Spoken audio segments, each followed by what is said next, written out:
Hello everybody, welcome into Talking Fitchburg on this Wednesday, July 27th, 2022. It's a great day in Fitchburg and a great day for y'all in this middle of summer. Hope you're having a good summer and a good Wednesday. We are here at Fact TV. It's been a busy day, but that's a good thing. And we got a lot of information to share with you tonight and our headlines. We'll get to that in just a moment. Got to tell you what's coming up on the show. I want to bring back our discussion about a law enforcement. There's a new law enforcement scam out there. I just want to make sure you don't get scammed. And I see different departments putting up information about this scam. We'll be talking with Tiffany Schultz, Better Business Bureau, on what that scam looks like and make sure that, you know, it's a scam. So it's got some classic signals for you to, be ready to not be scammed. Plus, we'll check in with Fitchburg EMS. We talked about water safety last week, so important, and we'll share some details on how you can stay safe as you head out to pool, lake, river, wherever you're going to cool off during the summer. But first, let's get your headlines. We start with a new road closure coming in. This is going to be on Adams Road. So Adams Road from Fitchburg Road to Went Road will be closed from August 1st through August 5th to replace a failing culvert. The road will be completely blocked west of Went Road. There will be a partial closure just east of Adams to allow for residents to access their homes. The closure dates may change if there is rain delay, and new notifications will be sent out. And you can see here on the map exactly where the location is. If you got any questions, call my friend Ben at the Public Works Department. His number is 608-345-9628, or send him an email that is on your screen. Fitchburg Community Night Out is set. We're excited for this. This is a national movement with police departments all across the United States, and ours is set for Tuesday, August 9th. It'll be 5 to 8 p.m. at McKee Farms Park. Come out to see police displays, talk with officers, meet our K9 Drago and John, their duo. John's a funny guy too, so I mean, you gotta come out and meet him, but Drago will be out there. Plus, they'll have activities, food. It's just a fun night to talk with the officers, get to meet your neighbors, and if you have any questions, comments, it's your chance to talk with our officers, and we'll be out there for that event as well and covering that for you, so we'll have that for you here on TF, but hopefully we'll see you out there at McKee Farms Park. It's been a while since it's been at McKee, so glad bring it back to McKee this year. All right, other news, 2022 reevaluation open book and board of review is now open, and it starts today. The assessment roll for the year 2022 will be open during the weekday business hours starting today through Wednesday, August 10th from 7:30 a.m. to 4:30 p.m. Property owners who have questions regarding their assessments can make open book appointments with the assessor's office at our City Hall by calling 608-270-4235 and set up an appointment. And then Board of Review in Dane County will meet on the 31st of August in Fitchburg at 9 a.m. Anyone wishing to file objection must contact the city clerk to complete and submit the required objection form supplied by the city prior to appearing before the Board of Review. Objections will be scheduled to be heard by the board in order in which they are received by the clerk's department.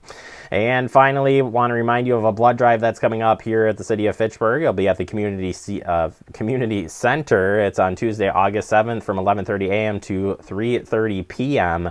Come out to our Fitchburg Community Center and donate blood to help out another person who needs blood.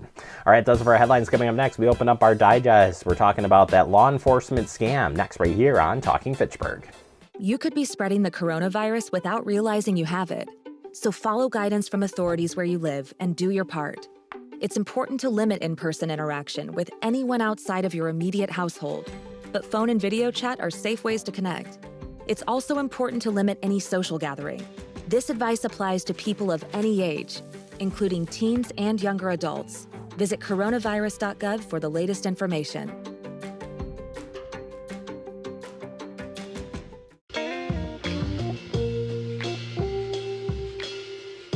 After you joined our family, it was like, I really do feel complete now.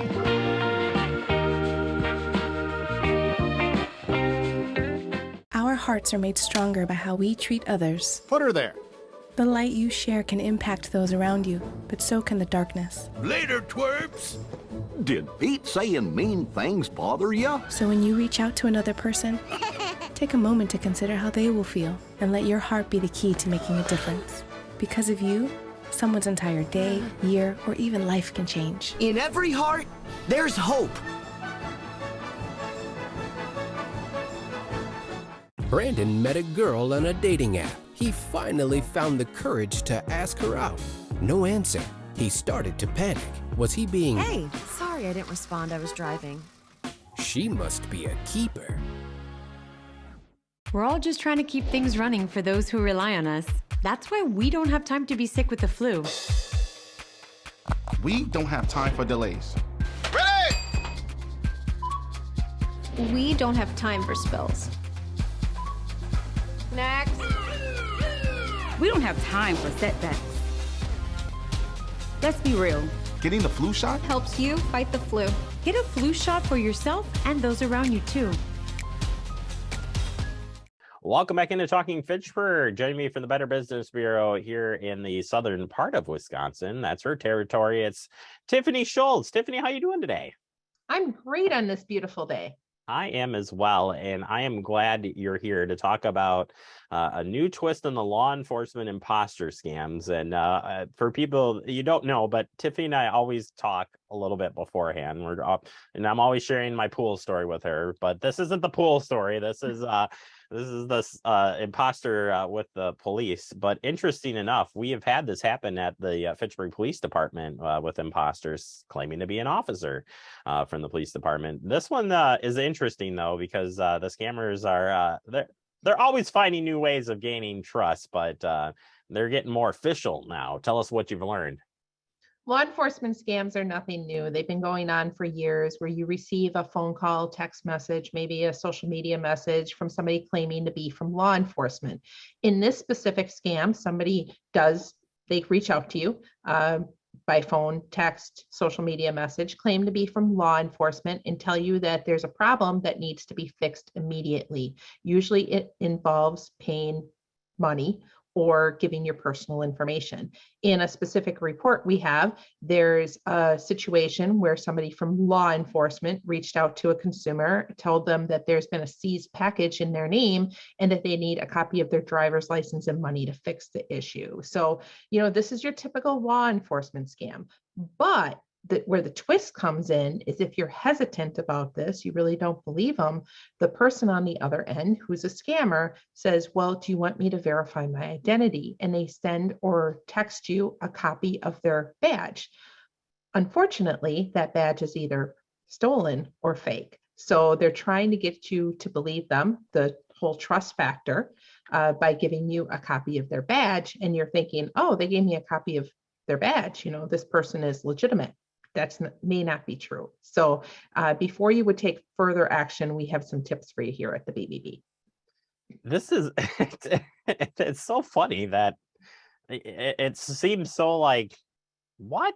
But at the same time, they're trying to find ways that when you go to verify it, so now the scam is getting deeper, right? They're finding ways of taking this to the next step, really trying to dig in that, oh, we are real and we are here to help you, blah, blah, blah. But at the end of the day, there always comes that common list of things that you can watch out for. And the first one here is don't give in to pressure. That is always almost part of any scam.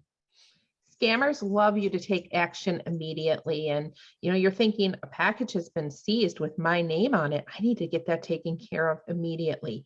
Don't. That's what the scammer wants you to do. You want to kind of, think about, this was an unsolicited phone call in the first place. Call the police department. See if this is legitimate. Talk to that officer that is claiming to be who he says he is. And don't just ask, is this officer an officer at your organization? Because they could very well be stealing the identity of a real officer. So you want to talk to that person. If you have to leave a message and ask them to call you back. They want to know about these things too. So if you're leaving a message telling them that, hey, this person called me, they're representing you, is this legitimate? They're going to want to know about that. So reach out, do your homework before you give anybody money or personal information. This next one is never send money to strangers. There's not very many cases in the police department where you actually are paying money to get something. But either way, it goes without saying that you just don't do it. especially when they ask you to wire money or use gift cards. Those are code words for a scam. When you wire money or you send the numbers on the back of a gift card, your money is gone immediately, unrecoverable, and usually untraceable. So if you don't know the person, don't send money to them without at first doing your research and verifying if it's legitimate or not. Also, guarding your personal information during this. So you're interacting with this fraudster. You really got to be careful about what you say. Your personal information is just important as your money. You need to treat it as cash, and don't give out your personal information, your name, your address, your phone number, your bank account information. They could be asking for bank account information too, and then it turns into a phishing scam. They may not be scamming you today, but they could be scamming you down the road and using that information in another scam. So it's extremely important to guard your personal information. Next one, just stopping it before it ever starts. Just don't answer it. Hang up. Don't engage with these people. They want you to engage with them because the longer you're on the phone with them, the longer they have the opportunity to engage with you and scam you. So if you don't know the number, if you don't know the phone number that's calling you, even if it says it's from the police department or the FBI, they're very good at spoofing phone numbers. So don't answer it. Send it through the voicemail. If they do leave you a message to call them back, don't call the number that left you the message. Go ahead and look up the official phone number to call back. Yeah, so important. And the final one, and I love that you're including this on it. A lot of these is report it. Why do we want to report these things? If you've been the victim of this scam or another scam, we'd love for you to report it to us at bbb.org/scam tracker. Your report is going to help warn others of the scams taking place in the marketplace. We're going to be able to get it out here on Talking Fitchburg and, possibly even bring justice to these scammers if we can. If this is a domestic scam, sometimes we can share the information with other authorities and they can look into it and, end the scam on a positive note. So lots of reasons why you should report it to us at bbb.org/scam tracker. Yeah, and don't be afraid of the police department. I think that's a part of this intimidation piece. It's the police department. I better, don't be afraid. The officers are willing to talk to you. Anybody on staff are willing to talk to you. I think that's a misnomer there too. So, when in doubt, give the police department a direct call to their direct line and talk to a legit officer about what's going on and verify it that way. And they'll probably be able to tell you really quickly that was a scam, and then definitely report it. Tiffany, thank you so much for the great information. Love these bringing these scams to the forefront, and hopefully we can catch some of these fraudsters. We'll check in with you real soon. Thanks for having me. Thank you. We'll take a quick break. More to come. You're watching Talking Fitchburg. See on page 4 that the projections need to be blood. Next Thursday? Seriously? Thursday? Can't do that. This is really inconvenient. I have yoga that day. I have no time for this. So. I can't do Thursday, but I can do Friday. Disasters don't plan ahead. You can. Talk to your loved ones about how you're going to be ready in an emergency. Don't wait. Communicate. Type 2 diabetes can have a big impact on your life, but how can it be prevented? Well, the first step is knowing if you have prediabetes, a serious medical condition that puts you at high risk for type 2 diabetes. 1 in 3 American adults has prediabetes, but more than 80% don't know they have it. The good news is, prediabetes can be reversed, and for many people, healthy changes in their daily routine can make a big difference. Take the 1-minute risk test today at doihaveprediabetes.org. Severe weather can strike anytime, anywhere, but there's a simple way to stay safe. Hey, Jim Cantore here. I stay safe in dangerous weather by planning ahead. You can stay safe too with a few easy steps. Build an inexpensive kit with supplies for your family's needs. Write down important information like phone numbers and medications. Always talk with your family and remember any pets in your planning. Be ready, be safe. Start your plan today at ready.gov/plan.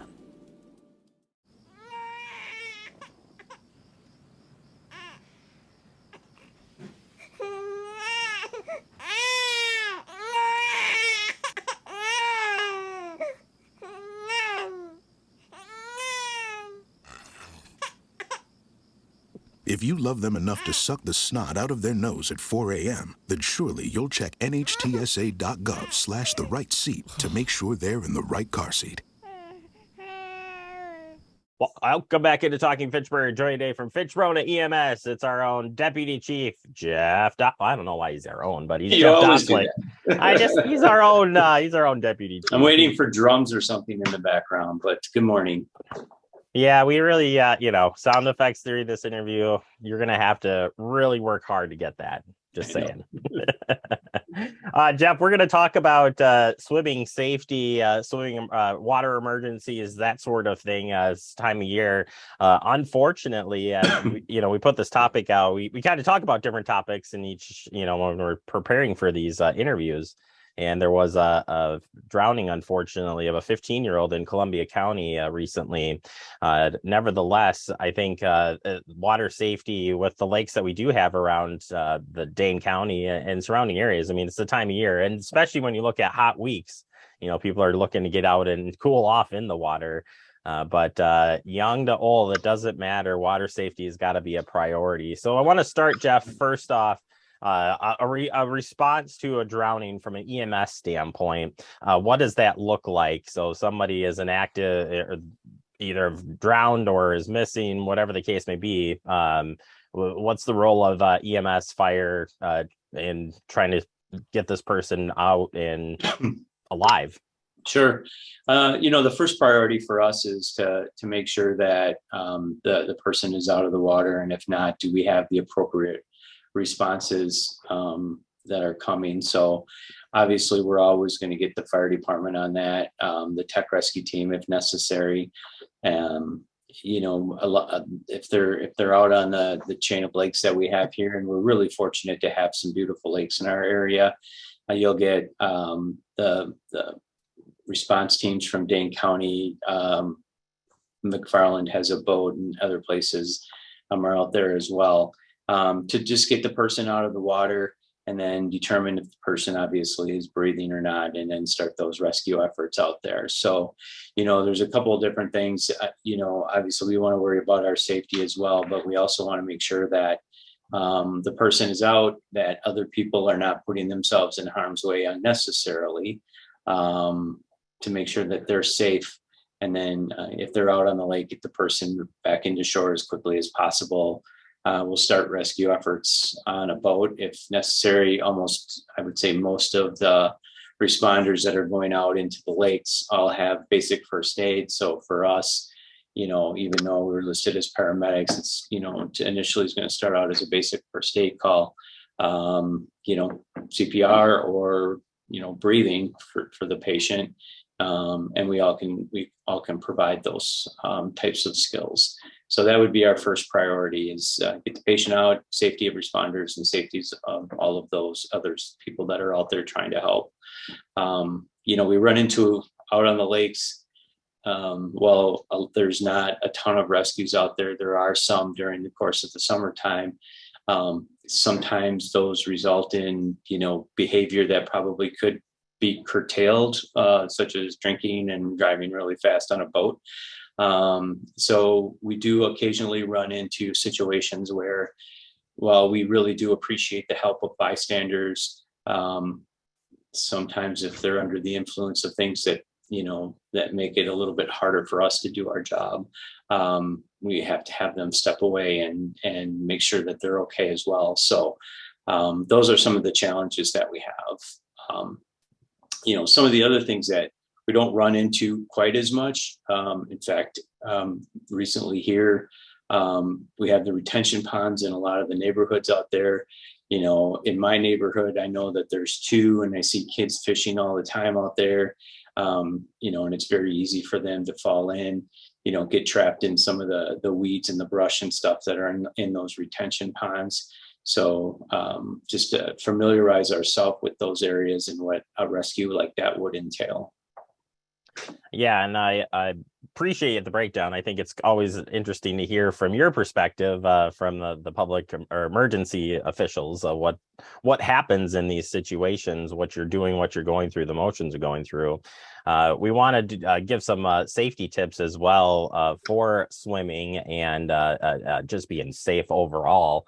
The first one, while it sounds simple, is watching kids, especially kids, having a water watcher, that lifeguard. When there's not a lifeguard, are you going to be the water watcher? I didn't learn this term until a couple of years ago, doing a story here for Talking Fitchburg about water watcher and designating somebody that's all they do. Right. Yeah. So recently, the city of Madison had a case at the Goodman Pool where there was a child that was in distress.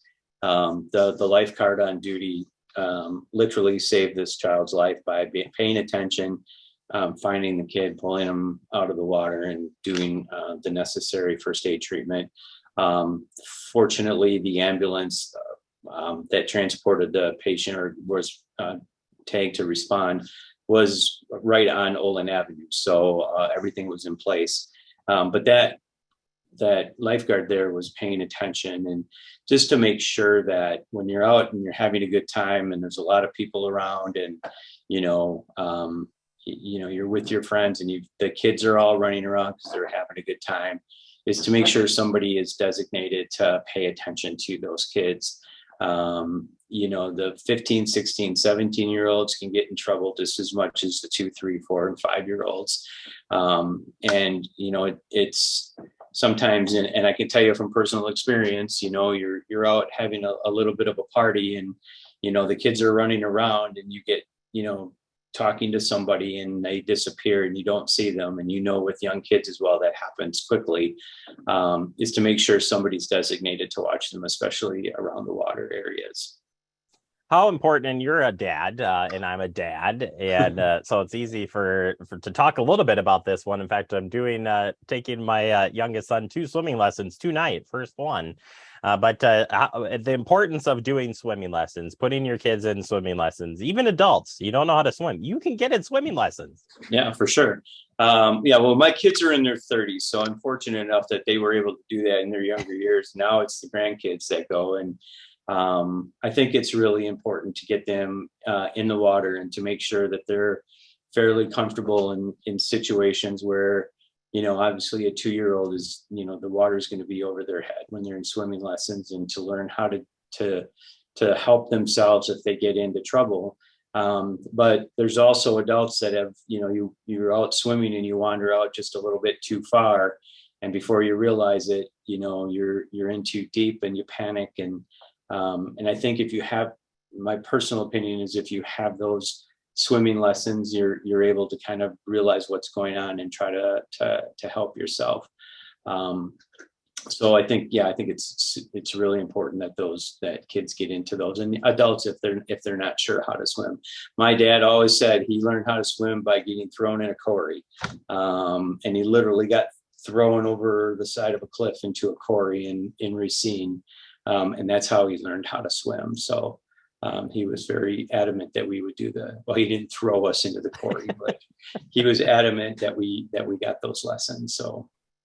Yeah, I'm really thankful that our parents, for my brother and I, definitely had the same theories of get you in the water, and we did swimming lessons every summer, no matter whether we liked it or not. We had to do it, and I think it's a really good skill to have. And you're right, getting familiar with the water is all part of it, certainly. Finally, going back to the emergency and the importance of learning CPR in these scenarios is a little bit different. We've spent a lot of time talking about no hands CPR and that sort of thing, or chest compressions, that is. But in these types of scenarios, it's going to be a little bit different here for the emergency. So the importance of getting certified for CPR is still really important, on top of just being able to do chest compressions. Yeah, definitely. Just rescue breathing, if that's something that you need to do. A lot of times if they're taken out of the water quickly, they may not be breathing, but you can help them breathe. Obviously, if they're in cardio pulmonary arrest, hands-only CPR is important as well. So just having that first aid skill definitely gives an advantage to the patient that's out there. The other thing that, we didn't really mention too much is that, especially where I live in McFarland, going out onto lake out there, you can go from 2 feet of water to 60 feet of water in not a lot of time. So once you get out into the middle of the lake somewhere, you might think, well, it's not really that deep. And in fact, being out on the boat, a couple of Mondays ago for fire training, the depth of the lake where we were at was at 60 feet. And, I'm not a water guy, so a little bit scary to be in 60 feet of water. And if you're out goofing around, having those flotation devices, making sure, you have your life jackets on, having somebody watch where you're at, and just trying to be as safe as possible. And part of that is learning some CPR, rescue breathing, that kind of stuff. Well, with that, he's got a phone call, so we'll the front door. Front door is No, we appreciate the time, Jeff. We'll stop there, and certainly we can pick up on future talks on different water emergency safety tips, boating safety, all of that. But figured midsummer, this is the time to talk a little bit about just some general water safety tips. Get you thinking about it as you're heading out to the pool or wherever. Water is fun, but being safe definitely helps too. Jeff, if people want to stay connected with what's happening at Fitchburg EMS, how can they do that? You can find us on Facebook, Fitchburg EMS on Facebook, Twitter, Instagram occasionally. We'll try to put some water safety tips on our Facebook page for people to take a look at. If you want to contact me directly for some information, it's Jeff D at FitchburgEMS.com. Jeff D. Well, that's what I'll say from now on. Thank you, Jeff. Appreciate your time. I want to say JD, but I've got to save that for a bigger interview with the music. All right, Jeff. Thank you for your time. We'll check in with you soon. My pleasure. Have a good day. You bet. Jeff Dostlik, Fitchburg EMS. Check out their social media and talk to JD. He'll be there for you. We'll take a quick break. More to come. You're watching Talking Fitchburg. Como padre, todos los días son un desafío. Y hay que estar ahí presentes. No importa lo cansado que uno esté, hay que estar ahí presentes para ellos. Cuando los niños aprenden algo nuevo, es ese momento mágico y especial. Y creo que presenciar ese momento es mi favorito. The central and midwestern U.S. averages more than 850 tornadoes each year, and lately, the number of floods has been rising in the region too. So chances are, there will be more twisters and floods near here again. And between school, sports, and social lives, chances are, you won't be with your kids when it happens. Will they know what to do? Ready.gov/kids has all the educational tools and information to make the conversation easy. When the time comes, chances are they'll feel prepared, not scared. So talk with your family today.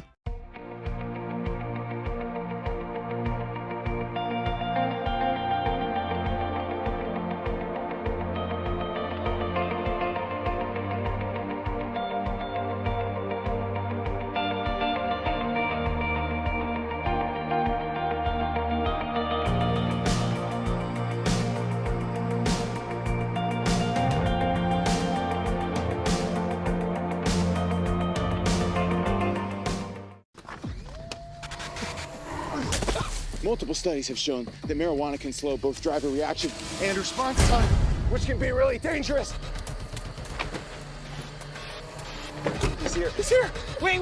What? I can't drive. Why? I'm high. Oh.